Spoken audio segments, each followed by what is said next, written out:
గులాబీ బంతి పరీక్షలో భారత జట్టు గట్టెక్కలేదు. 4 ఏళ్ల క్రితం అడిలైడ్ లో జరిగిన పింక్ బాల్ టెస్ట్ లో ఘోర పరాజయం ఎదుర్కొన్న టీమిండియా ఇప్పుడు మరోసారి అడిలైడ్ వేదికగా ఓటమి వైపు నిలిచింది. ఆదివారం ముగిసిన day and night test match లో భారత్ 10 వికెట్ల తేడాతో ఆస్ట్రేలియా చేతిలో ఓడింది. తొలి టెస్ట్ లో చిత్తుగా ఓడిన ఆస్ట్రేలియా తమకు అచ్చొచ్చిన పింక్ బాల్ టెస్ట్ లో ఘన విజయంతో బోర్డర్ గవాస్కర్ ట్రోఫీని 1-1తో సమం చేసింది.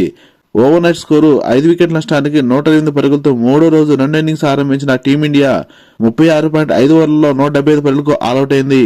ఆంధ్ర ఆల్రౌండర్ నితీష్ కుమార్ రెడ్డి 47 బంతుల్లో 6 4 1 సిక్సర్తో 42 పరుగులు చేసి మరోసారి భారత టాప్ స్కోరర్ గా నిలిచాడు. ప్రధాన ఆటగాళ్లు 2 రోజు అవుట్ అయిన రిషబ్ పంత్, నితీష్ కుమార్ రెడ్డి క్రీజ్ లో ఉండడంతో భారత అభిమానులు అడిలైడ్ లో అద్భుతం జరుగుతుందని ఆశిస్తే అది అడియాసే అయింది. క్రితం రోజు స్కోర్ వద్దే పంత్ స్టార్క్ బౌలింగ్ లో స్లిప్ లో స్మిత్ క్యాచ్ ఇచ్చి వెనుతిరిగాడు. అప్పుడే పరాజయం ఖాయమవగా నితీష్ కుమార్ రెడ్డి దూకుడు పెంచి జట్టును ఇన్నింగ్స్ ఓటమి నుంచి తప్పించాడు. ఈ ఆంధ్ర కుర్రాడు జట్టును ఆధిక్యంలోకి తీసుకెళ్లిన తర్వాత 9 వికెట్లలో అవుట్ అయ్యాడు. తాజా సిరీస్ లో ఆడిన 4 ఇన్నింగ్స్ లో 3 సార్లు భారత్ తరపున నితీష్ కుమార్ రెడ్డి టాప్ స్కోర్ గా నిలవడం విశేషం.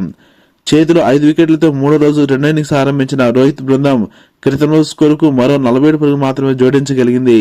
ఆస్ట్రేలియా బౌలర్లో ప్యాట్ కమిన్స్ 5 వికెట్లు పడగొట్టగా బోలన్ 3 వికెట్లు మరియు స్టార్క్ 2 వికెట్లు తీశారు.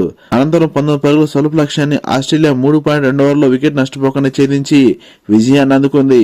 తొలి ఇన్నింగ్స్ లో భారీ సెంచరీతో చెలైన Travis Head player of the match award అందుకున్నాడు. ఇరు జట్ల మధ్య ఈ నెల 14 నుంచి బ్రిస్బేన్ వేదికగా 3వ టెస్ట్ జరగనుంది. లేటెస్ట్ క్రికెట్ అప్డేట్ కోసం ఈ వీడియో లైక్ చేసి ఛానల్ సబ్స్క్రైబ్ చేస్తానని ఆశిస్తున్నాం. Thank you for watching.